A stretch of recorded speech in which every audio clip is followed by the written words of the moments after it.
There's an old church house on the edge of town. It's in lovers go there to lay their burdens down. So take my hand, let's go tonight. There's some things I must tell you, don't be afraid, it'll be your healing hands on me. 'Cause I once was blind, but now I see. I'm just a prodigal looking for the light. I may be lost, I'm gonna be found in your arms tonight.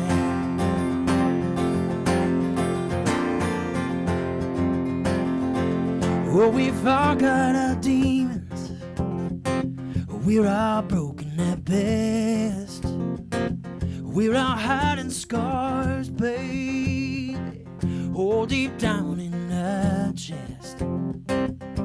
Take a chance on me, you might be surprised. Oh, and what if we fall? Oh, but what if we fly? Come lay your healing hands on me. I once was blind, but now I see. I'm just a prodigal looking for the light. I may be lost, I'm gonna be found in your arms tonight. We all need redemption, we all need release from the chains that hold us, nobody can see. Let's go to the altar, let's go to the well. We just might find heaven, only one way to tell. Come lay your healing hands on me. 'Cause I once was blind, now I see. And I'm just a prodigal looking for the light. I may be lost, I'm gonna be found in your arms tonight. I may be lost, but I'm gonna be found in your arms tonight. Your arms tonight, in your arms tonight.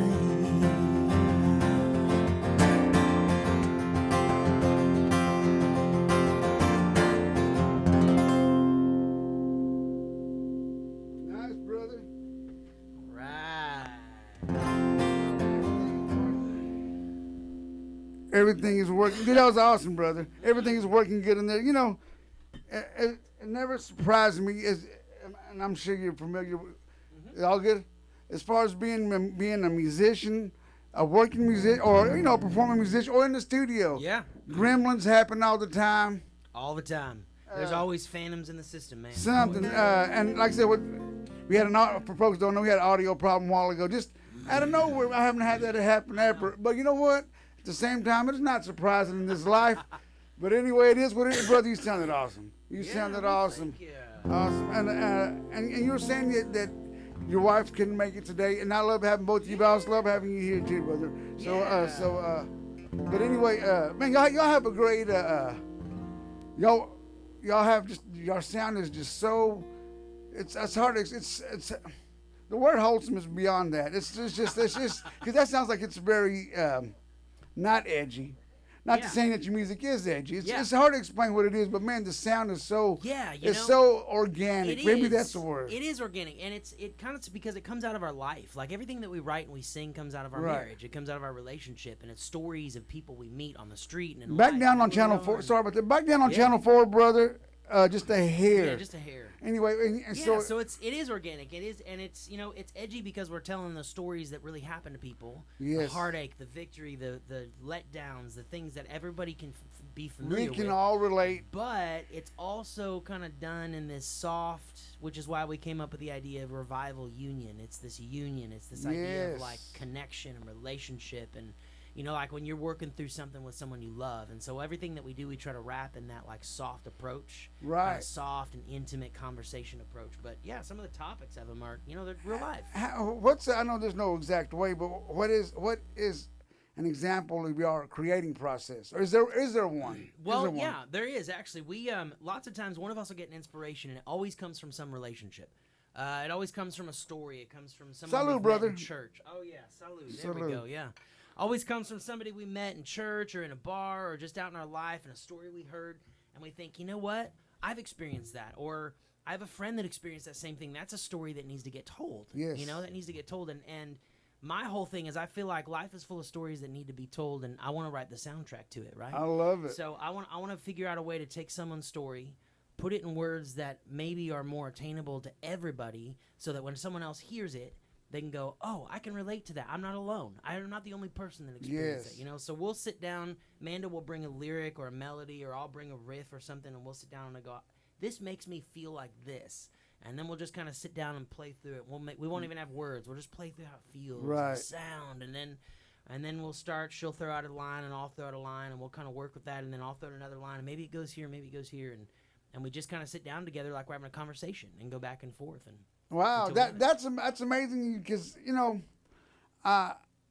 well, one I have another question, but I'm gonna tell you about me writing. I haven't written in a while, but there was only one good friend of mine who I was able to write with. Other than that, I could not write with anyone. I don't know what it is, because I guess it's because tug and pull. It's hard. Or something, So how about that? How is It's hard. that? Well, Yeah. co-writing is one of the hardest things that you'll ever do. Yes. We spent about 3 years writing for Platinum Pen Publishing up in Nashville. Wow, brother. Writing for Broken Bow Catalog and Broken Bow Records, and we had to do a bunch of co-writes with Nashville people. Right. As part of our contract, we had to write like 30 songs a year or something. Oh my gosh. Yeah, so every month we had to do all these co-writes, and it is really hard to get in a room with other people and to, one, let go of your ego. I've never done it, but I'm assuming. I'm It's saying yes because I'm hard, assuming. Yes, man. I believe Let you, go brother. of your ego. Be willing to try anything. Be flexible, and be okay with like this piece of art that you started, somebody taking it and doing something different with it. That's Being able to the let part. go. That's the hard part. That Besides is the hard part. besides the tug and pull, and should we have a bridge? Should we not have a bridge? Yeah. Is there a pre-chorus? No. But besides all that crap, I put my heart into this little bitty piece, and now Yeah. it's someone else's. Now it's someone else's. Yes. Yeah, that's a really hard thing to do. So for us being married, we had to just we drew this line where we said, okay, our music's our music, our relationship's our relationship, right? Right. Like we can push and pull, we can Right, argue, right. we can try things out, but we're not going to take it personally. If I don't Right. like an idea you throw out for a song, or she doesn't like the direction I go, it starts from this place of trust. I have to trust her, and she has to Right. trust me. Yes. So it's not that if she goes, no, I don't like that line, I can't take it as, well, screw you, that's the best line. Right. I have to go, okay, first of all, I trust you. right. And so if I trust you, Right. I'm going to be okay with you saying no and go, okay, well, let's try something else because I trust you, right? If I Exactly. didn't trust each other, then I would go like, no, and I'd fight for it, Right. Of course. And my wife is so good at a lot of the songs that we write. She's kind of like, she helps in the whole process. She'll write in the process. Okay. She's also the finisher. Wow. So Impressive. she'll always come back and be like, you know what? I think you need to change that word. Or I think Okay. you need to change that one little chord or that one little tempo. And that's always like the golden thread that finishes the Nice. thing. I like that. She's able to she can just see things from this 10,000 foot view and go, no, change that little thing. And I get bogged down in the minutia of all the little rhythms. And Yes, everything. yes. You're on top of a great singer, songwriter. You're a great guitar player too, brother. Well, thank you. And a man of many hats. I know about you, brother. I know about you and your father. of course, everybody, I knew your father before I knew you. Yeah. I know you. I know you have a karate background. I know you wear many hats, bro. Do you still Many teach? hats. I do not. I teach my son. Okay, But back down on channel 3 here also. I keep hearing the whistle. I think it's my end. Yeah. But But anyway, I still practice karate with my kiddo, and I teach him. And how old is he? He is 13 and 6 foot tall. Has he started any point fight? Is he gonna let him? Are you gonna let him point fight or no? No, he's not doing any fighting yet. He's just doing basic training at home. He just loves to practice with me and do it, and he wants to learn how to defend himself. Any grappling? A little bit of grappling. Awesome. That's just what I like. I mean, I studied jiu-jitsu and played football, so that didn't really go hand in hand, but it helped with my double legs though. Oh man, my mom wouldn't let me play football. She said it was too dangerous, so she put me in karate instead. And I was like, that doesn't make any sense. Well, yeah, contact sports. It doesn't make any sense at all. Oh, no. But how's he looking? His kicks? He's good, man. He's really good. Really, his footwork? He's super smart. He learns things. Everything he sees and hears, he remembers like that. He's got almost a photographic memory. I know. It's awesome. I don't know if you go by belts, but if you were to put him at one, what would he be? He'd probably be about a yellow belt right now. Really? Okay. Yeah, See, I don't know about karate how their belt status. So what's a yellow belt? Yellow belt is probably 3 to 6 months in. He's got all of his basic stances, basic kicks, basic punches, basic blocks, and now he's learning to put them together in combinations for katas and kind of string them together. And then we're going to start learning more of the jiu-jitsu part. Oh, kick-ass, yeah, standing jiu-jitsu. Yeah. I have another question. Yeah. In boxing, we're using that knuckle or the two. Yep.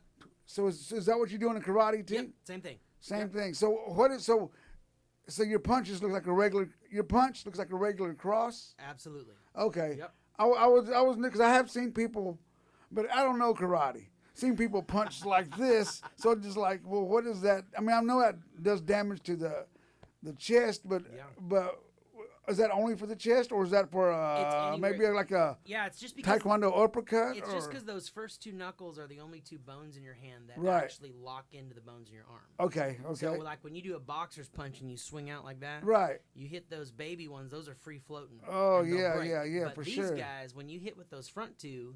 You're hitting with all the force of your arm bone, your elbow, your shoulder, your chest, your hips, I everything. got you. Yes. Yeah. So it's like you're getting your whole body into it when you. So when you hit those 2. But the punch I'm talking about, I've seen people do something like that. This. What does that do? Man, I don't know. I've seen people do that in movies and stuff. But it's not is it a real thing? I don't know. I feel like you'd hurt your wrist if you did that. That's the thing, because you really haven't got a wrist control, and not to mention, you could probably hurt maybe here in the chest, but that's not really going to do a lot of damage. No, I think you'd probably hurt your wrist doing that. That feels like more of a movie. It must be some movie thing, who knows? Be some kind of Bruce Lee thing. Man.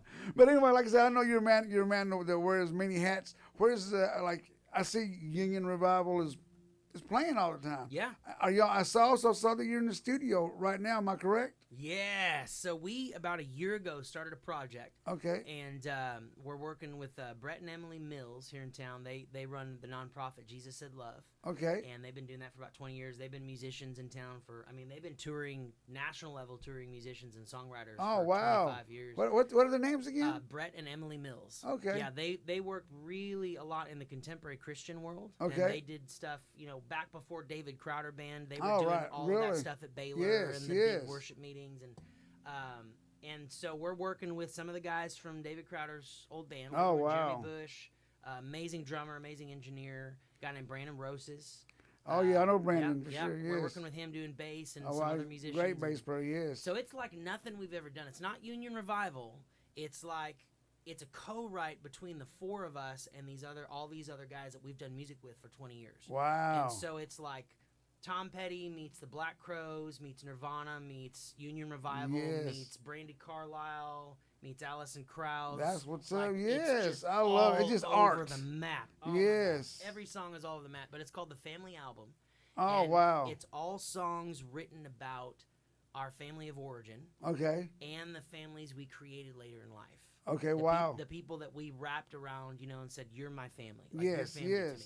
And those relationships of dads to sons and husbands to wives and mothers to daughters and friend to friend. And so every song is totally different. I mean, it's like It'll never make it into a box on a It's- shelf in Walmart. It's like just what you're feeling. Well, it's it's not, just you know, whatever we're it doesn't feeling. matter about that anyway. Them days are over. Thank God. I know. Thank God that you really don't really need a record label because you're your own publicist nowadays and you're your own promoter and that's a blessing. And I know I've heard.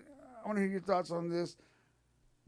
Me, I don't care because what I'm going to talk about is the whole deal of Spotify streaming and all that, and them not getting any money. But here's the deal: you're doing it without a record company, so you're not going to get any money. You're not going to get any money goes in the radios. When you ever go, radio is different. They got all the money from sponsors. Right. There's a lot of money getting passed around.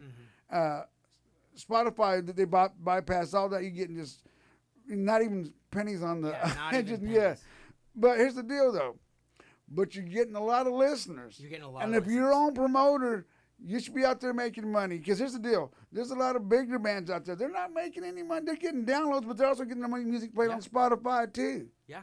And so they're not really getting hardly any money. It's all about what you're doing for yourself. Yeah. What are your thoughts on that? Yeah, I feel like Spotify is almost like a newer version of back in the 20s, 30s, and 40s when artists would have to pay radio stations just to get their stuff in rotation Payola. to get listeners, right? Yes, they were yes. trying to get listeners, and they were basically giving their art away to get to build a crowd. That's it. And I feel like that's what Spotify is in the sense that like it's not costing me anything, but it's costing me in the sense that I'm not making anything. That's right. You're not making anything. It's just going out there for free. But it's kind of like the new version of this big platform is going to play it for people. Right. And hopefully that's going to build a tribe that will then like what I do and they'll ask for more. And go to then your I can live make shows, money, hopefully, right? and Yeah, merch exactly. and whatever. So it kind of feels like a newer version of that. You know, other than having to, I'm not having to pay, but really I'm paying my time, my life, my experience, those things like that. Right, right. But giving it away for free just to get listeners. Yes, that's what it is. I remember a long time ago there were days, because I'm older than you. I remember the days when I was a teenager, I used to hear or read articles about people in L.A. It was so congested they paid to play. Oh yeah. That's just it's just what it was what it was. Yeah. And at least this isn't quite as bad. You're spending money in the studio. We know everything's getting higher, except for the Shack Studio, only $40 a week. I mean an hour, but anyway, but what I'm saying is spend all that money, I'll invest in everything, and they're not getting hardly anything back. But at the same time, though, like I said, we're getting ears, and it's up to you to be. To do all your Instagramming and all that stuff. Besides, and of course, booking your gigs, you got to do it. It's just almost going back to old school. But now you got to be your own manager and all that stuff like that. But it's possible. People are doing it. Oh, absolutely. People are doing I mean, it. we've been doing this now for 21 years. Awesome. And we do all of our. I've done my booking for 21 years. I do all of my own producing for 21 years. Yes. We do all of our promotions, websites, business cards, press kits, everything, graphics. I do all my own posters. Awesome. Everything. You have to. And it's like. And they're all great looking too, brother. There's these guys out there that have the big machine behind them, and I kind of feel like I have a lot of friends that moved to Nashville after The Voice. Some of my friends that were on The Voice with me moved out there, and there's this feeling like they're gonna go to Nashville and they're just gonna make it. They're just gonna get, someone's gonna find them and blah blah blah. But the reality is it's like, man, you got to know the exact right person at exactly the right It's time, networking. who has $1 million and is willing to put down $1 million to make that happen. Other than that, the rest of us are making a living doing music, just playing music, just day in, day out, playing gigs, writing music, doing shows, and I do all the things in the music business in the sense that, like, if I'm not out playing, I'm running sound for somebody. Yes. Or I'm helping set up equipment and do production, or I'm in the studio, or I'm mixing sound for podcasts, you or have I'm to. doing advertising sound. It's like you have to be in every little facet of it. You do. You have to. You, like you said, you wear many hats. You have to. Yeah. If you're not, you're really not going to do anything. You're just treading water. Yeah. Or I hate to say, I hope I don't hurt any feelings, but you're just playing a role. Yeah. That's the matter of fact. I mean, trust me, I lived in Nashville. Yeah. And this was 2005 or 6 or 7. And now it's even more congested. So it's like you're really rolling the dice, and you're not going to win. I know. It really is. Put it this way. I'm a sports guy. I love watching sports. I know all those college teams, I know there's a lot of great players, but the matter of fact, only 1% of those guys are gonna go to the upper echelon, to the big leagues, to the NFL, the NBA. You know, that's just so. Imagine that in music business. For sure. Oh, you can sneak in there, but if you haven't got it in here and you got it right here or whatever, you're gonna be probably less than a one-hit wonder. You're gonna be in and out. Part of the machine, you know. Yeah. Like we talked about, it'll be part of the machine is to get as much as they can out of you and get you the hell out of there. You know, It's so true. so it's hard. So right now, what I'm saying, you know, you have to do it yourself. And you Gosh, can dang make. it. I used to tell some of the younger people that were out there with me in California. We had some kids on the season I was on that were 18, 19 years old. Some of these kids were like kind of YouTube sensations. Meaning like there was a few that had never performed live in front of another human being in their life. This was their first time. Was on the voice stage. Their first live performance Dude, ever. isn't that ridiculous, brother? It was crazy. And so some of them were having a real hard time. They were nervous and they were freaked out. How many people were in there? It was 40 people. So basically, there's 40 Really? people, 40 people that get It picked. looks like it's about 100 and some people in there. It looks like a lot. Well, they bring out like I think 80. And 80 people get the chance to potentially audition. Oh, I misunderstood. I meant in the audience. In the audience. Oh gosh. It looks balls packed. Yeah, it's maybe like 150, 200. Okay. So And just huge. they were like, oh, if I don't get this, I'll never make it in the music business, and if I've got to get this, this is my chance. And I was like, guys, look, I've been doing this now for 27 years. Jesus. And I've been making a living at music for 27 years. Now I'm not rich and I'm not famous, Right. but I've been making a living at music, right? You play gigs, you teach guitar, you work on audio, you build a studio, you do podcasts, you run sound. There's all these things you can do. You drive buses. I have a friend that moved to Nashville from Waco, and he's one of the best fiddle players I've ever heard. I mean, world class. Moved to Nashville, drove a bus for 4 years. Wow. For tours. Yeah, He yeah. drove a bus. He was like, I can drive a bus. I'll drive a bus. Right. Out of that, he ended up starting this company called Soundstripe, which is now the #1 in the world background music syncing platform in the world for all TV and film. Like any TV show you've ever watched that has background music and custom songs and original. That's his company. Yes. And he started it from making a living in the music business, just doing what you can do, playing gigs on the side, Yes. And I kept trying to tell these kids that, like, hey, you don't have to strike it rich in that one-hit thing. I know. Just keep working at it. I'm just just right before you got on there. I started becoming a fan of The Voice. Yeah. I'm older. I'm a American Idol guy. Oh yeah. Okay. I used to watch that. And I remember seeing the same kids you were saying. Their whole career relied on that one moment. So you got to be kidding me. Nope. You got, and then not to mention The Voice is probably more intimidating because now the chairs are facing that way, and you're looking at an audience. Mm-hmm. Oh yeah. And this is your first gig, really? I know. Oh, what the hell? It was scary. I mean, I remember a few different people. They were having a rough time. Really rough nerves trying to figure out, like, oh my gosh, this I've never sung in front of anyone. And I'm like, oh, okay, of course, let's walk through this. And so we'd sit out in the courtyard in between while we were waiting to film. Right, and I'd right. walk them through. Here's what you do. Here's how you take a breath and calm down. This isn't your only shot in life. You're 18 years old. I know it. Calm down. But it was it was a pretty cool experience. And I was one of the oldest guys. There was one other guy my age, early 40s out there, and. But yeah, it was. I ended up getting dubbed by the producers. They called me the voice pastor of season 20. Really? So I was going to ask you how you got picked to get it actually on television, because I know that's a whole thing too. So back in 2016, the executive producer of The Voice, Michelle McNulty, who created The Voice, she reached out to us. She found us on the internet from Instagram posts and things like that. She found us on the internet and asked us to be on the pilot of the show Songland. And we were going to be on, it was Adam Levine was going to leave The Voice and do this show called Songland, where it was all about songwriters and finding the next great hit song. And blah, blah, blah. It was cool. So they sent a crew down from NBC from California. They sent a crew and lived with us in Waco for about a week. I had no idea. How was that like? They filmed our whole backstory. They came to our house and filmed with our kids and came to a show and filmed a live show, and we did interviews and all this stuff. Well, Wow. a month or two later, they pitched it to the network, and the network was like, "Nah, we're gonna shelve this because Adam decided he's not gonna do it." That sucks. Yeah, so they shelved it. It sounds like such a great idea. It was a cool. Well, they ended up coming out with it a few years later. Okay. But they completely changed it. Okay. They were like, no one's gonna watch a show about songwriters. We're gonna jazz it up and make it about find the next male pop star and blah blah blah. Yeah. So they changed it. They ended up doing the show anyway for a season. It never took off. Got you. So then in 2020, I was working at the church we had just started, playing it called Renew with some friends. What church is it? Renew Church Waco. Renew Church over on Waco. Cobbs and Bosque. Okay. Yeah. We had just helped start that church with some of our friends and about 10 other couples. And Right.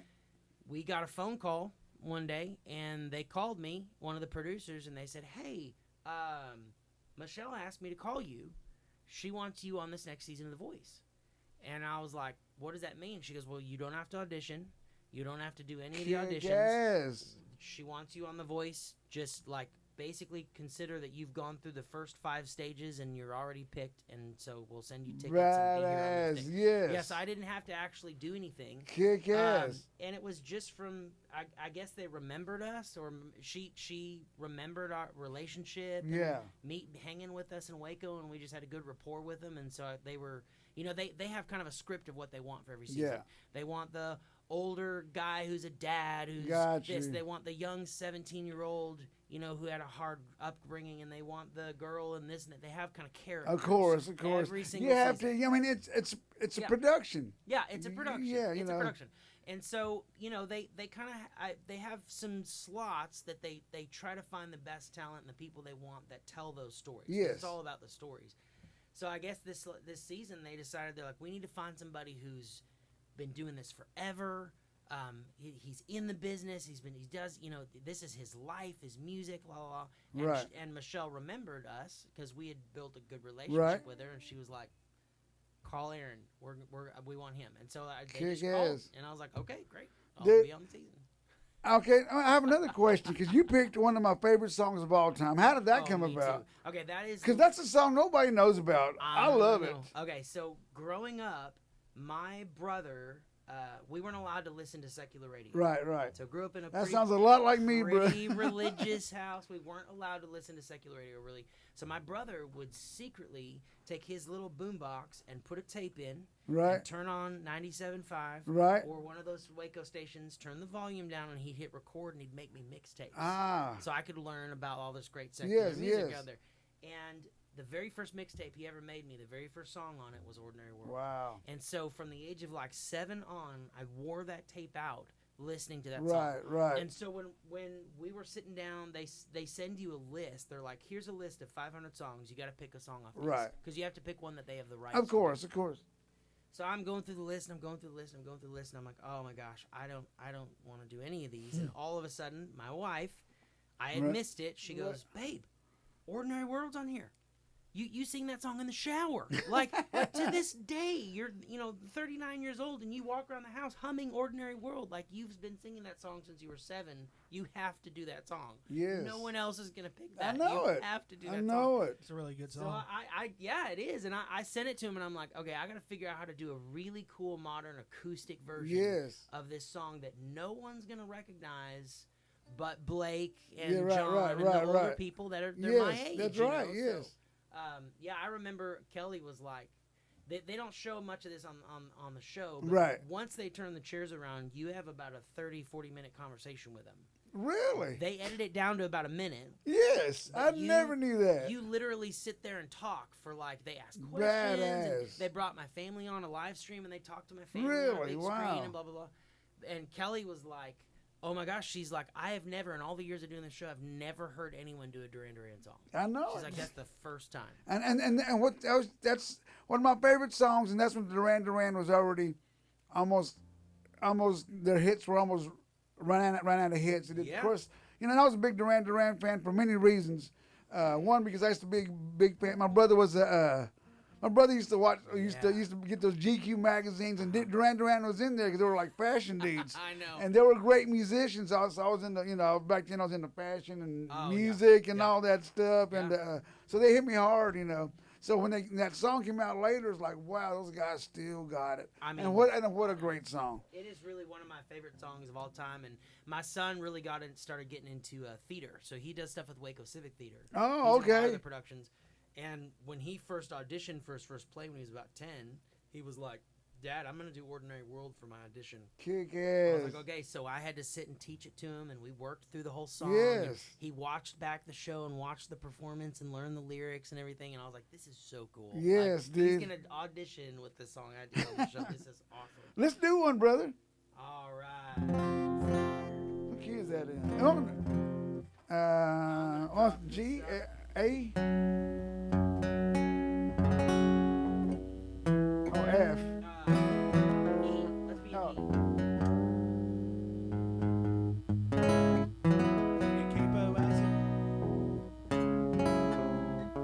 C sharp.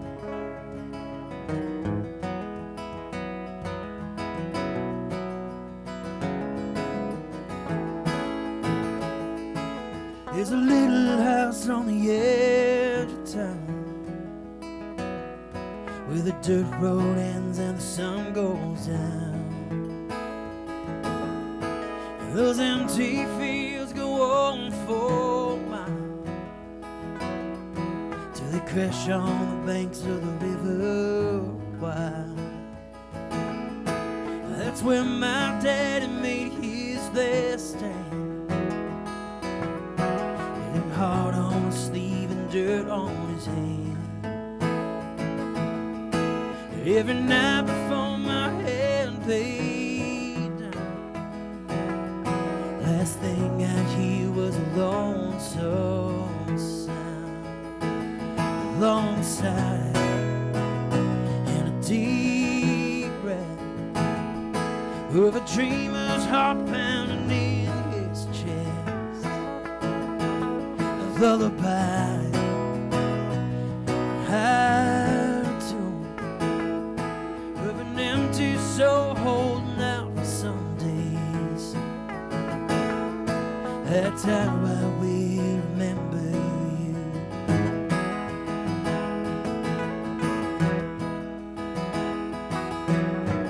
My mama was a 60s child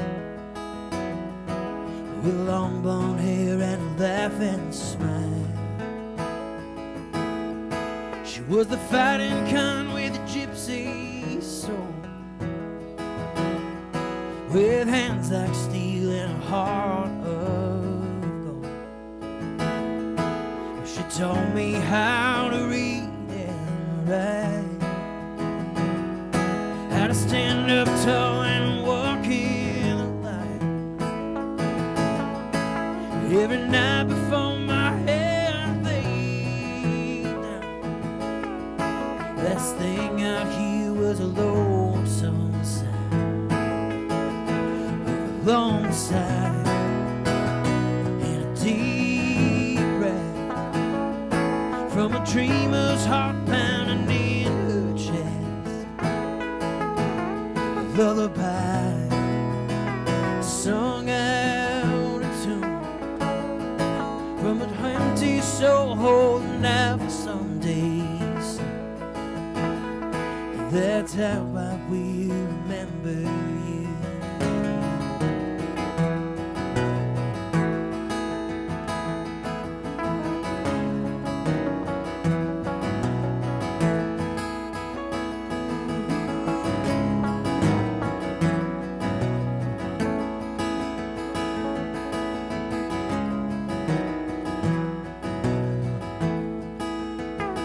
It was a long sigh and a deep breath and a dreamer's heart pounding in my chest. A lullaby sung out of tune from an empty heart holding out for some days. And I hope you will remember me too. Yes, I hope you will remember me too.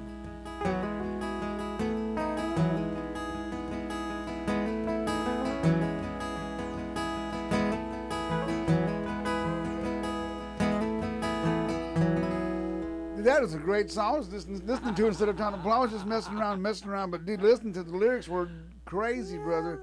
I love those. How did that come about? That is a great song, So brother. I was thinking about my parents and how I grew up, and That blew my mind, brother. Sorry I about grew up, where my dad's ranch was. I grew up at the end of a dirt road, that. Okay. out on the Brazos River, and so I just started thinking about, I want to describe. I'd never written a song about my parents before, and so I just thought, well, I just want to tell who they are and describe about them, and thinking about growing up at the end of this dirt road, and that's where my father made his last stand, with his heart on his sleeve and dirt on his hands. Badass, yes. My mom was kind of a '60s Jesus hippie. Yes. And talking about growing up with her and how she taught me and trained me, and then remembering what it was like to go to bed each night, and they would sing to me, and just saying, this is, no matter what happens in life, this is how I will always remember where I came from. Kick ass, yes. So, I love that, man. That's badass, dude. Did your dad? Did you ever meet Amy Grant when your dad worked with her? I feel like when I was a little kid, once or twice I did. Because folks of you that don't know, Mr. Con, I don't even know what's your dad's name. Brian. That's right, Brian Conzelman. I know him as Mr. Conzelman. Same reason why I know Dick Gimble as Mr. Gimble, and I know Kenny Frazier and Mr. Frazier. Always yes. and forever. Yeah. But anyway, Mr. Conzelman, was the first guy that I ever knew that got a Dove Award for producing Amy Grant's album right here. And did he do it here in Waco, right? Because Word was right here on Waco Drive. People don't know there was a huge Christian record label right here in Waco at one time. Yeah, I mean, the whole contemporary Christian industry basically started in Waco. Wow. Kurt Kaiser. I haven't heard that name in forever. Oh, I know. Wow. Kurt and a few guys started Word, back in the 50s, and that literally launched the entire Christian music industry. I mean, that launched Sparrow Records and Star Song and Benson Music and all of these other industries. Yes. And eventually in the 90s they moved out and moved to Nashville. Right. But I mean, we had Amy Grant at our house. We had Stephen Eddie Chapman. My dad did stuff for George Beverly Shea and Billy Graham, and so I grew up just kind of knowing, just constantly kind of seeing these people, and we'd go up to Nashville and we'd see them. I remember we went to a little private concert up in Nashville with my dad and a few of the other guys that worked at Word. One night they were like, hey, we're going to this private concert. It's just for Word executives and blah, blah, blah. And we went down to this coffee shop down on Division Street, and we're standing there in line, and Amy Grant walks up, and Michael W. walks up, and Toby Mac from DC Talk walks up. All these people are superstars. If you don't know Christian music, they're the biggest of the big. And so we went in, and it was about 40 people, and Kevin Max was singing, and Toby got up for a little bit, and then Amy got to sing a song, and it was, it's like, that was just the world we were in. Yes. And Toby, DC Talk, yeah. they're besides they're not together anymore, but they're pretty much still relevant in Christian music still. Oh yeah, they're producing, or they run other artists. Right. They work with other artists. They still write music. Toby Mac still. Oh man. He's gigging like he's 20 years old. I know. It's he's crazy. He's still doing huge arena tours. Exactly, all over the country. exactly. And of course the other singer went to Newsboys. At least he was there for a little bit. So yeah. But yeah, those guys. And those guys were there from almost the beginning. Yeah. Because I remember when I was a kid, DC Talk, they were the guys that rapped. Because they were rappers first. I know. They were rappers first. And like old school 80s, 90s rap. Like Will Smith, kind of like Run DMC. Yes, they wore like the baggy slower, clothes and all that gosh. stuff. It was really cheesy, but at the time, that's all we had. I was a Deacon's kid. It was like hip. That's all we had. I know. Yeah. I just, it's funny because I do part-time, I do some booking for the Waco Hippodrome. Right. And a guy just reached out to me yesterday, actually, about booking the Newsboys in Waco. No way. Yeah, and I was like, "Are you serious?" And they're like, "Yeah." If that happens, call me so I can get tickets first, because I know they'll go out quick. I used to like the old Newsboys singers, the bald-headed dude. Yeah, he was good, dude. God, what was his name? I remember him. He was amazing. Yeah. The one who didn't do anything was the bass player. Bass player. Yeah. Whatever, I don't know his name. Yeah. He was a good-looking dude. He took off by himself, and nothing happened. I know, man. Those guys all split up and went their way. Toby Mac was the only one who really went off and kept doing music. He was kind of like the Justin Timberlake of that's right. Like he was so good. Yes. Everybody else just kind of stopped doing music, but he just kept rolling and going and going and going. Right. And going, you know. So, but he still does a lot of stuff today, and I haven't seen Toby in a long time. I think last time I saw him was probably 15, 16 years ago. Wow. But what do you think about? I ask almost all the artists that come in here. What do you think about the Waco right now?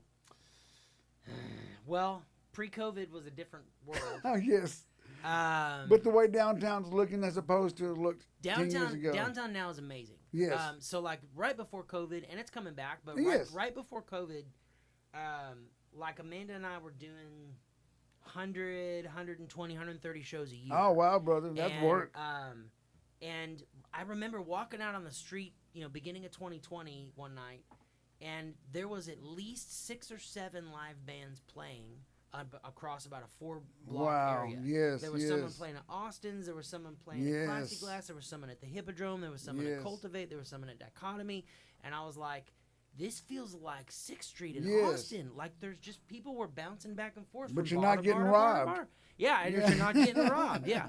And but it was like it made me feel good because I thought, okay, this is what I've always wanted Waco to be. Exactly. I want people to be able to go downtown and be like, oh, this band's over here. Let's go over there and get drinks and listen for a while. And then, oh, let's Yes. walk over here and there's another band playing. Let's go over here. Yes, exactly. And it kind of feels that way now. Every time I go down, I Yeah, run. it's getting there Yeah. again, you know. And like I said, COVID put a big dent in it. I mean, everything stopped everything. You know, I stopped everything. I mean, I quit doing podcasting for a couple of years because of that. I mean, my podcast, are guest based. I had no guest. Yeah. You know. So, but now, like I said, now we're getting back, and you know, even my band, we're probably one of the oldest bands in town. Los Roaches, the older dudes. So we wait for all the younger guys to go out there, and it's safe. Now we go out there. Now we're starting to play. Now we're good, you know. So it's getting back. It's getting back to it. But anyway, but I do love, like I said, the fact that it's changed so much. Yeah. For art, they're finally accepting art. Like you know, because I know. You know, without art, this would be a very gray world. Oh, it you really know. would be. Yeah. I think people. I always hear people on Facebook, Wacoans on Facebook, really dogging on Chip and Joanna. Shit, dude, preach on that because I've talked about that. Too. That's so crap. I grew up with Joanna. Like I grew up with her from being a teenager. We were in youth group together at Highland Baptist. Amanda and I sang at their wedding. Oh wow! I used to make. I knew her from her dad's tire shop because I was a tire guy. I used to make. When she had her small shop, I used to make leather goods for her, so I made a lot of the jewelry and stuff that they used to sell. When they did their grand opening, I made all of Chip's Corner's leather gear really? her. Wow. But anyway, I can't stand it when people dog on them because they're like, oh, there's no parking. They're idiots. And I'm thinking, listen, what they did was they brought the spotlight. Waco's always had amazing artists, amazing songwriters. But before that, we had a black eye. We had a black eye, and no one was looking. And they brought an audience. And what they also did was is because Joanna's so like DIY, handmade, crafted, artisan. She brought a spotlight and a value in Waco to artisan things. Yes. And local music is an artisan product. So now people are like, oh, we value handmade, local made, special, unique boutique. And I'm like, okay, well, you know, you've got about 100 great artists and songwriters in Waco. For sure. That's what they are. They're that's organic, right. homemade, organic artists. Yes. And so now people are like, oh, okay, we want to go hear these artists. We want to hear music, want to hear live music. They're valuing that because Magnolia brought the spotlight to that value. And I'm like, why are you dogging I them know, for that? it makes no sense to me. And at the same time, before Chip and Joanne, I've said this many times and I don't give a damn, before Chip and Joanne were Chip and Joanne that we know, downtown was so, it was just, put it this way, it was dead. It was dead. And if you had to pay your water bill at nighttime, you better get out of there quick. I know. You know what I'm saying? Now it's a place, you see families walking down the streets, and know. it's a beautiful town now. And people will brag about the town that come from out of town. Yeah. You know, so it's actually now we're on the map. Yeah. Well, now, like think about all the mom and pop shops too, and the families that like before they were trying to do, let's say their own restaurant, right? And they had a little food truck, and they were trying a lot. Well, now some of those people have full brick and mortar restaurants because they created a space for them to be able to go into Yes. and let everybody know how the awesome things they were I, doing. I believe the fact that we have, I don't know the name of it, because like what's that place, Main Event over here, the movie theater place? Or I Cinemark? believe, Oh yes, I believe none of that would ever exist if it weren't for Chip and Joanne. 100%. None of that's all your None of those top people your would top golf. Nobody wanted to come. And let me tell you, I was a touring musician for many years, and being on the road, I talked to other bands. They bypassed Waco. Always. Always and it's like I didn't understand because we're in the middle of Dallas and San Antonio, Austin and Fort Worth. Yeah. Still, it didn't. We Man, didn't. They bypassed it. I got a call last week from Lyle Lovett's road manager. He called and said, Lyle wants to play Waco again. That's kick ass, And I'm dude. like, dude, That's Lyle Lovett. yes, Like a legend. Legend. Yes. Is like not just like, oh yeah, well let's throw that in between two shows. Was like we would like to come back to Waco Badass. and play the Hippodrome. Dude, we had I'm like, we had Snoop Dogg a couple, or at least a And- year and a half and ago. Coolio. Yes, who just R.I.P. R.I.P. You know what? I know. Also, let's not Crazy. forget Loretta Lynn. Also R.I.P. Oh my gosh, I know that hit me hard, man. My wife grew up listening to Loretta. She's a big inspiration. My wife too. My wife Man, loves Loretta Miner's Lynn. daughter. Oh yeah, I know. Yeah, I went to. Did you ever go to her house in Nashville? Mm-mm. I did. It was I mean, just some, we're big fans. And then she had her house that she grew up in on the property. Yeah. She had to move over there. But anyway, R.I.P. to Loretta Lynn, gosh, Lee, and Coolio. Mm-hmm. In a That's gangster's insane. paradise. I know, it's crazy. I mean, it's like, well, Snoop Dogg and Yeah, but It's like- I mean, the fact that we're getting Snoop Dogg here, Yeah. we just like Coolio was just here last week Yeah. with Vanilla Ice and Color Me Back. Yeah. Dude, none of that stuff would have never. And I love the guys in the backyard. They're all our bros, right? Oh yeah, They're all our bros. They'll even admit it. That had a lot to do with their clientele. 100%. People were coming to town for the art now. I know. Yeah. So and it all leads it all leads to Chip and Joanne doing what they did. Yeah. And I every time I see people making those comments on Facebook, I'm just like, y'all, it's like you're talking about. Go ahead. and half of them are people that own businesses within about a mile or two of downtown. I know. And they're complaining because they can't find parking. And I'm like, you wouldn't That's even a- have your yes. store if it Yes. wasn't for what they started. You and should- they man. tilled the ground for you. Like, come on. They're bringing traffic into your stores. Oh, it's BS. And another thing they're complaining about is taxes. I know. Here's the deal. Taxes have been here since the beginning of time. People, even in the Bible, people pay taxes. I know. It's always going to be here. Yep. I accept it. It is what it is. It is what it is. I want a good-looking town. I know. I'd rather pay the taxes that I'm paying to have the town that I'm looking in than pay less taxes than the town we had 15 years ago. Well, I'd also be. I'm fine paying taxes, knowing the fact that I can drive downtown and I can go get Indian food, Thai food, Yes. Mexican food, You authentic kidding Tex-Mex me? food, Spanish food, Korean food, barbecue, like none Now of that all under one existed. roof. None Now of under that- one roof at that one place, whatever the hell it's None called. of that even existed in Waco before. Let's do one. You had like one restaurant you could go to of each style of food, and that was it. Exactly. Let me give me 1 second. Oh If I can- man. excuse me, brother. Let me see if I can adjust this. Yeah.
makers and leavers, of sinners and saints and mystic believers.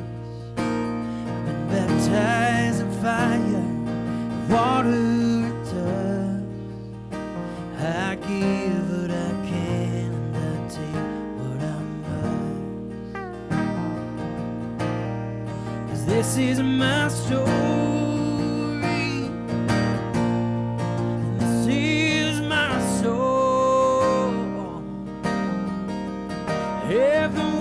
Sound familiar, and please sing along. Come hither, high water, I keep singing on, 'cause this is my story, this is my song.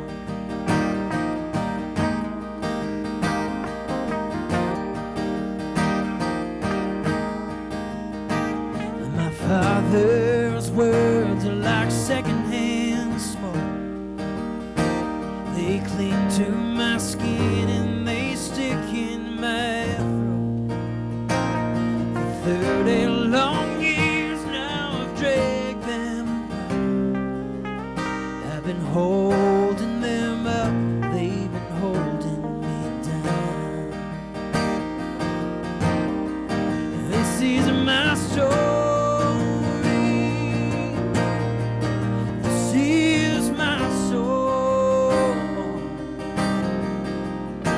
If the words sound familiar, then please sing along.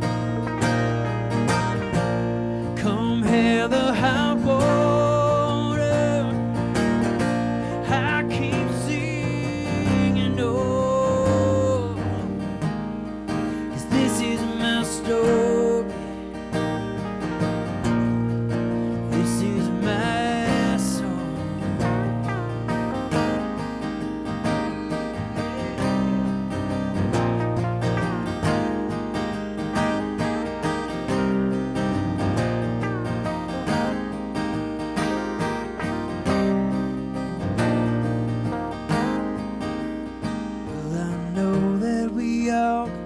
Choose what we take and we leave, what we want to remember, need to believe. Sometimes I feel like it's choosing me, I'm just along for the ride to who I'm supposed to be. Oh, and this is my story.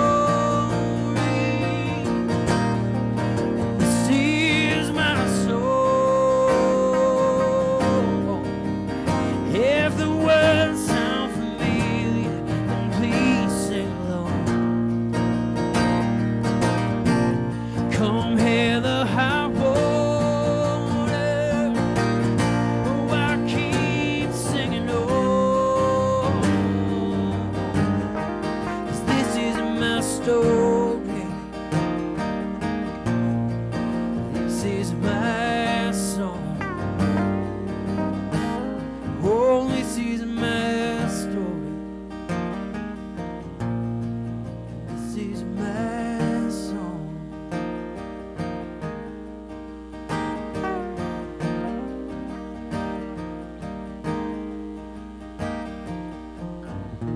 That's a great song, brother. Where'd you come up with that? Just your playing. Well, your vocals are great, everything, but also your guitar playing is exceptional. Who'd you grow up listening to as far as singer-songwriter guys? Had to be singer-songwriter guys, right? Or yeah, no? I grew up listening to like James Taylor. Oh yes, great guitar player. Great guitar player. David Wilcox was another one. I don't think I know him. Oh, he's a cult.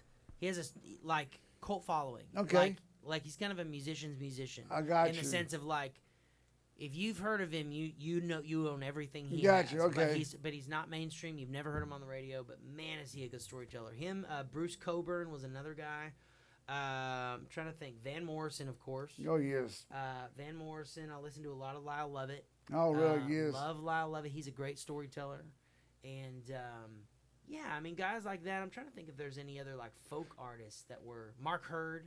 I mean, Yeah, I've heard the name. I've heard the Mark name, Hurd. but there's so many songwriters. I wish I I know. could consume them. I know. I like guys like I'm out. You ever heard of Daryl Scott? Oh yeah. Guys like I like those guys like Yeah. Daryl Scott. Of course, James Taylor, and you know who? And it sounds I'm very late in the game. I've known about him for my whole life, but I'm just barely starting to really get into Jim Croce. Oh yeah. And I mean, he's been in my ear forever. Of course, he's on the radio, but now I'm starting really getting into him, guy, and he's fabulous. Yeah. I mean, I appreciated him, great singer songwriter, but as I got older, it's like, oh damn, now I get it. Yeah, and I like a lot of quirky artists too. Like Tom Waits is one Oh, of my favorites. yes. Leonard Cohen is another one of my favorites. That do just weird. Well, Randy Newman is a huge. I don't know Randy Newman. So Randy Newman is like, if you've ever seen a Pixar film, Short People. Randy Newman is Short People. Oh, okay, I know that song. Yes, yes. You got a friend in me. You got a friend in me. From Toy Story, like every Pixar movie ever he's done. Okay. To, he's super quirky and strange, Right, but right. he does things with chords that are really bizarre, like Leonard Cohen. Yes. And so I've always gravitated toward, like I use in a lot of my songs, I do a lot of things where I borrow from other keys. Yes, I love it, brother.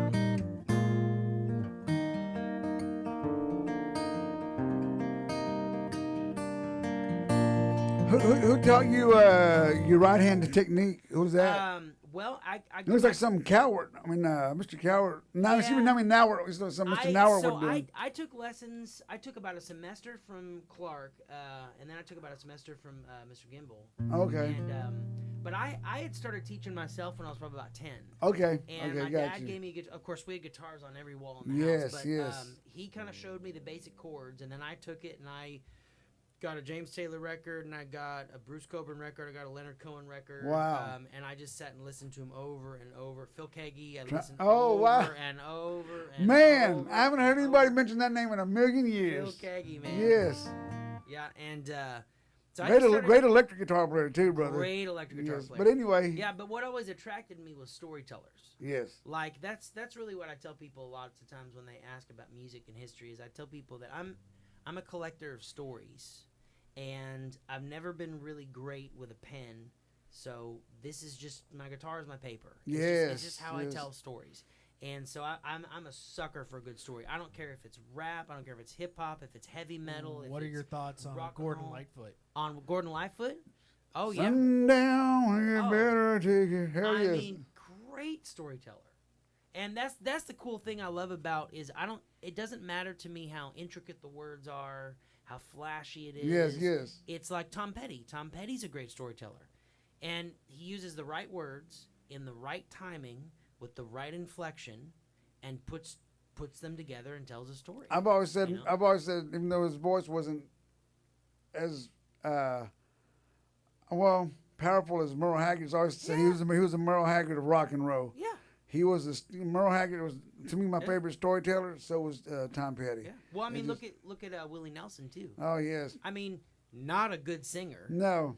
But man, can he tell a story? Yes. And his voice is like my dad used to always say this in our audio classes. I remember he'd say it's not about there is no such thing as the perfect sound or the best sound. It's the appropriate sound. Yes. Okay. You find what's right, what fits. Yes. Right. And so it's like Willie Nelson. He's got that old crummy guitar with a mediocre pickup. Yes. He's not a great voice, but it sounds exactly the worst timing in music history. But it's like exactly right in that moment. Yes. The story he's telling, it fits. What'd you think about Billy Joe with Shaver? Oh, I love Billy Joe Shaver. Man, one of my biggest heroes for sure. Oh, for sure.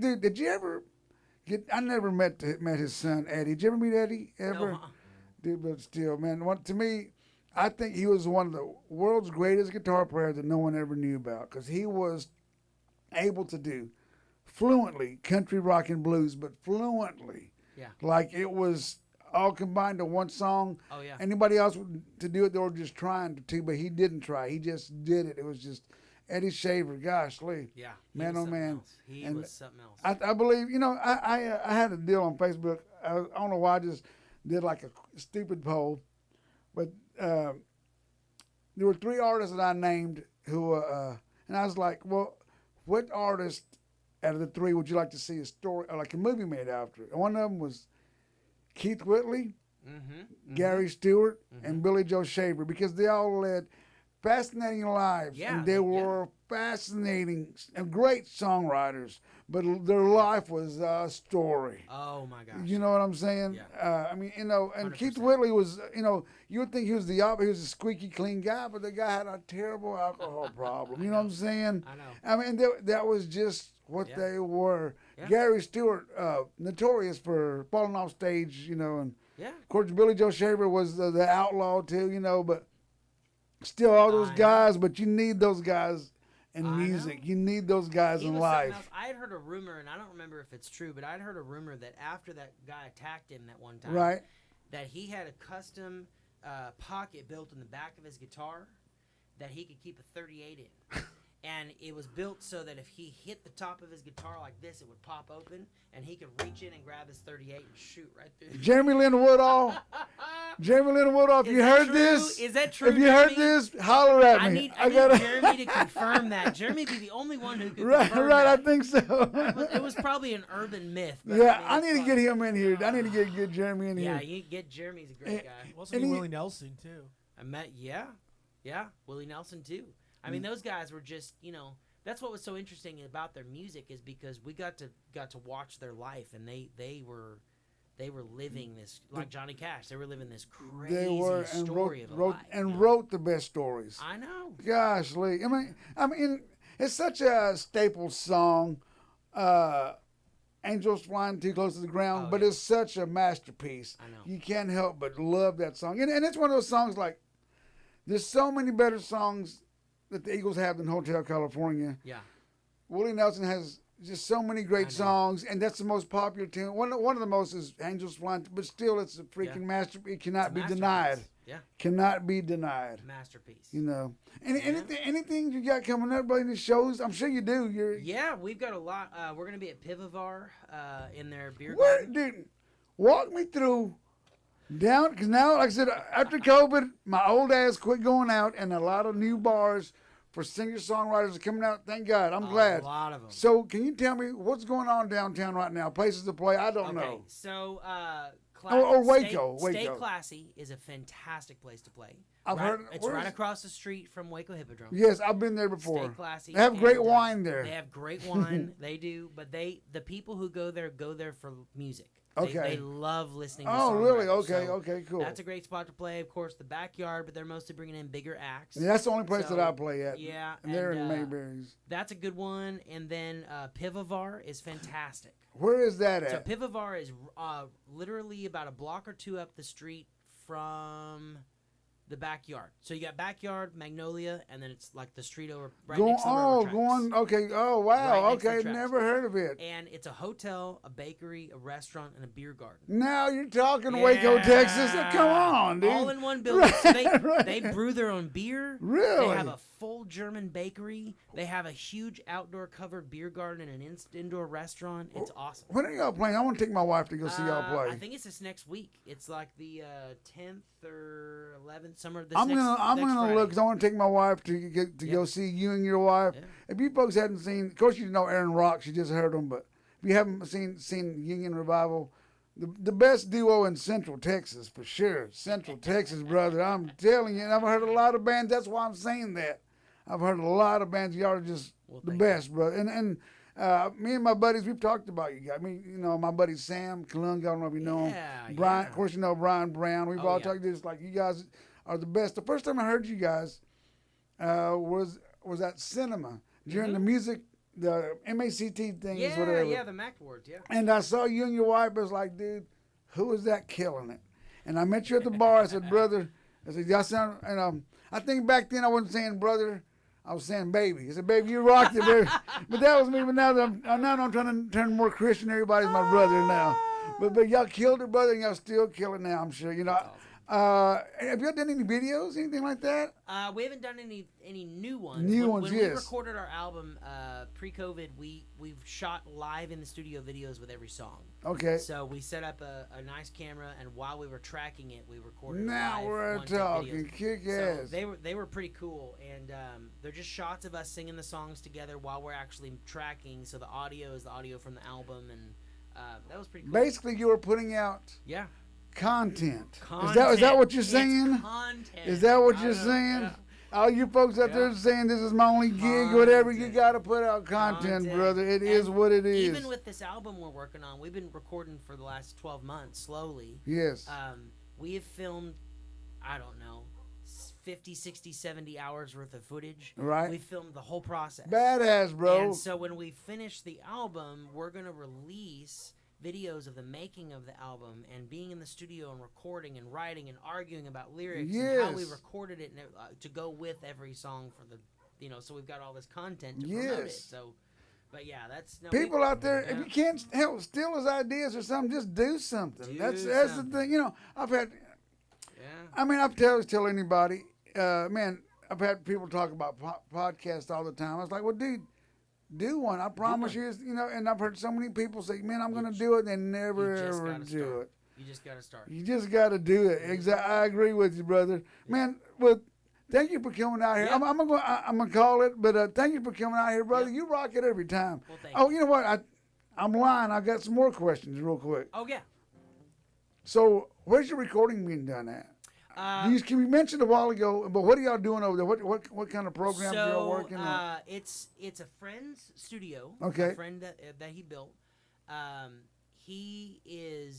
He's a musician, plays in some local bands, stuff Okay. like that. But he basically built a private little personal recording Waco. rehearsal space in Waco. Okay. And we got to build just a really great relationship over the last year or two. And he kind of just came to me and said, "Hey, you want to use the studio? Like, just use Kick the ass. studio." And so we go out there and we track anytime we need to. And I've been Badass. actually recording with a few other guys out there as well. Can we mention the name of the studio or? He doesn't actually have a name. Oh, really? No, it's literally his Badass. own. So it's not a commercial It's not a studio. commercial it's studio. private It's studio. a private studio. Badass. And, What's he working with? We're running a Midas M32, Nice. and I go back and forth between Logic and Reaper, Okay. depending on what the project is. I've never. You And, know what? I'm lying. I tried Reaper about 10 years Yeah. ago, but I've been hearing, as of late, a lot of guys are going to Reaper. Yeah, and part of the reason Reaper is like there's no frills. It's like a Honda Civic Right. with manual windows and no AC. Gotcha. It is what it is. But I've been using Reaper for projects for 20 years, and not a single time has it ever crashed on me. Wow. I open it up, start a project, and it will record for 10 hours straight and never Really? crash or miss a beat. Man, oh So for man. capturing audio, it's awesome. For editing, I Yeah. would never use Reaper. I would use Logic, I'd use Motu, something else. But It's now- terrible for editing. Gotcha. Now we got a lot of people going for GarageBand on the iPad. Now. There you go. And GarageBand's good. GarageBand, Yes, yeah. I mean you can GarageBand you can works create great. music, They on actually are planning GarageBand. on releasing can. Logic for the iPad Pro. Absolutely. And so I'll use all of those, but if I'm doing something real fast or I'm just trying to catch tracks for somebody, Yes. or doing a video, I'll use Reaper. But yeah, well, pretty much use Logic most of the time. That's kind of what everybody's using. I was a Pro Tools guy but even I was producing albums. I would go to Steve Rose's place. Yeah. Steve was the engineer, and I produced albums over there for different artists. Yeah. And so I've tried to record for. I've been recording for a long time, and then Yeah. I got this thing about 10 years ago, and an avid, which is Mm-hmm. an avid Pro Tools guy, Yeah. is what I was. Yeah. But man, they really pissed me off. Yeah. I was so Pro Tools. I was so pro Tools. Mm-hmm. I'm the total opposite now. Yeah. It's crazy how it turned that way. Yeah. But they've lost all. I don't know if the word is respect, but disregard for the consumer. I know. And I used to use DP. I used to love Digital Okay. Performer. And part of the reason I love Digital Performer was because they came out of Motu, and Motu was originally Motu was good, the yes. Spectral company, which was Okay. what my dad was with in the early 80s. Really? I had no idea. So, wow, I had no he was idea. one of the very first Spectral digital recording system dealers in the early 80s. Wow, I had no idea. And Wow. so he had a Spectral system in our home studio out on the ranch, Mm-hmm. and then Spectral got bought by Motu, and Motu became DP. So he kind of started with him. So I grew up using DP. Okay. The problem is their manual is like 10,000 pages. No, It's dude, like that's discouraging, so dude. complicated. Yeah, it's too discouraging, It's brother. so complicated. And so, like, I'm on a couple blogs for DP, and it's like thousands and thousands of pages long of people because it's so complicated. Yes, yes. I mean, it's awesome, Yes. but it's like I don't need a Tesla to make this little 3-song EP. I know it. I it's know nice it. to have a Tesla Yes, sometimes, but yes. it's like I need a car that works. Yes. Honda, you know. So, I need to plug yeah. and play. I know. So Logic is so good. GarageBand's great for half the stuff you do because it's all Yes. the same Logic and GarageBand. I agree. I agree. It took me. It was a little bit of a learning curve, and it was just Yeah. me procrastinating that transition. Yeah. From I didn't want to transition, but when I got through paying Yeah. $900 for well actually it was like $900 for it was many years ago though. Yeah. For the Pro Tools, and then you got the Digio 3, and I got that whole system, and man. but I paid for it already, and I was just paying for the upgrades. It was $150. It was Yeah. easy. Now you can't do that anymore. It's can't all do it. subscription. Yeah. And how about the guys that bought the C24, the big mixer? I know.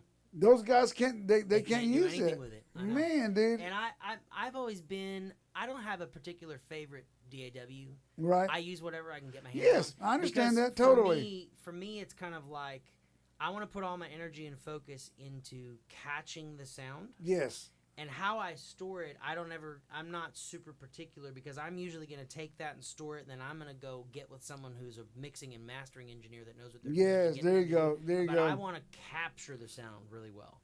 So I'll use Reaper, and then there's years I use Pro Tools, and years Yes. I'd use DP, and just whatever, What whatever I had. are your thoughts on excuse me, the plugins? And I use them. The plugins that do almost like triggering, Oh, yeah.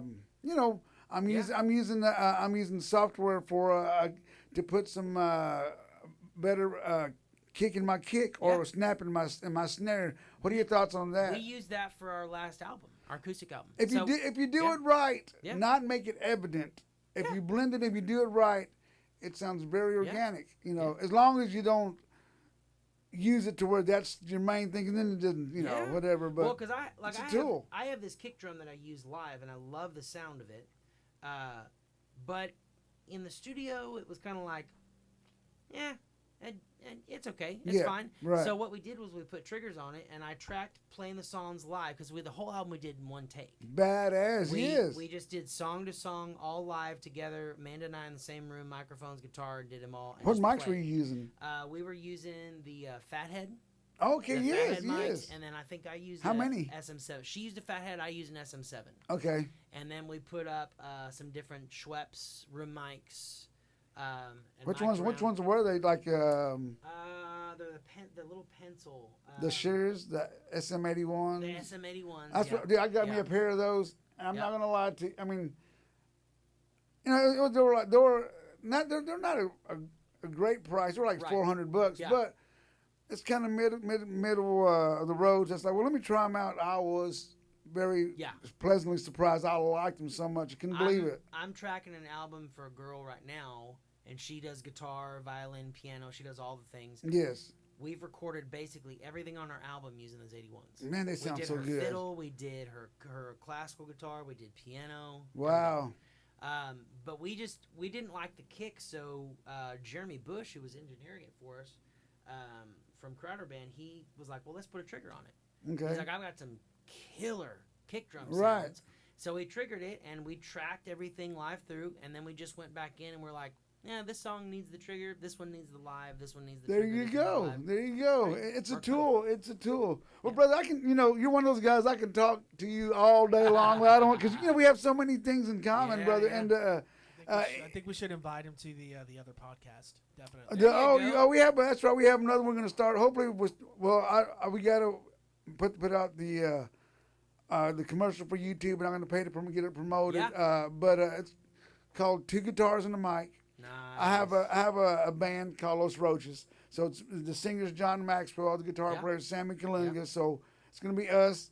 This is gonna be one producer. My other cousin's gonna be the Nice. other producer. It's gonna be almost like a talk radio show, but we're talking about everything Yeah, music from that's awesome. from gear to like what's going on in music, and we hope to have some bigger guests via Zoom. Yeah. Anyway, that's our plans. But you know, Awesome. but I would love to, because like I said, you're not only a musician, but you're also a gearhead. Yeah. But you grew up in the environment. Yeah, you know. I grew up producing and recording, engineering, doing live sound, studio sound, and then what I do right now for a living basically is I work from home and I do a lot of marketing. I love it, So- brother. so I need to maybe talk to you about I some marketing teach tips. people how to build YouTube channels and how to build websites and how to do social media marketing and ad campaigns and how to write content, and so a lot. Do you know what? I need to talk to you about that, because I was gonna. Because talk- musicians need to know how to do Yes, that. because I was stuff. gonna hire somebody through Fiverr. Fiverr's I've been in the talks Fiverr's with the great. guy to get a guy from Fiverr to help me with some stuff like. I'm gonna talk to you too, brother. Yeah. But you said you guys are gonna be here at what's the name again? Pivovar. Pivovar. Waco, downtown Waco, right next to the silos. And I'm gonna try to get my wife. Hopefully, of course she works out of town. She's always busy, and I mean she's always working. She's in Plano right now, so I understand if she doesn't go. But if we do go, Yeah. I want her to see you guys, because you Yeah. and Amanda rock it. You They guys have- are the best. They have great food and great beer. So Sold. Next week, I forgot who I'm having on next week, folks, but I'll let you know Monday. Any shout outs, brother? just to my wife, I'm glad she let me come out here and hang out this late. Kick ass. Thank you, play Amanda, music. for letting him come hang out. Yeah. And any chances of getting your dad over here one day? I don't know. You'd have to try and catch I know it. Man. that would be one of my big ones, because I'm telling you, he's your dad. You see him all the time. But for other people that grew up at MCC, they know that was Mr. Conzelman, the guy who got that Dove Award and worked with Amy Grant. That's what we know him as. Yep. He's your dad to you. He's Mr. Conzelman. Same thing, Mr. Gimbel. I remember Mr. Gimbel. Yeah. He walked in the strings class with Mr. Frazier. Walked in the strings class. He was taking off, talking to him. He's in the door, talking to Frazier. It's like, where you headed to? Because we tell he was leaving early on a Friday. He goes, I'm fixing to go play Farm Aid. I was like, well, damn. I know. All right. He is Okay. something else. And I Yeah. think that day when he went, he was paid with Carrie Underwood at Yeah. Farm Aid. So, Yeah. anyway, folks, be sure to like and share. Peace out. Thank you very much. Yep. Thank you, brother. Man, you Yeah. killed it, brother. That's fun. It's always fun. I can bug you all day long, but I don't want to do that. I don't want to do that, dude. It's always fun. Hey, let's take a picture before I forget, brother. Yeah. Ow. You good? You good? You okay?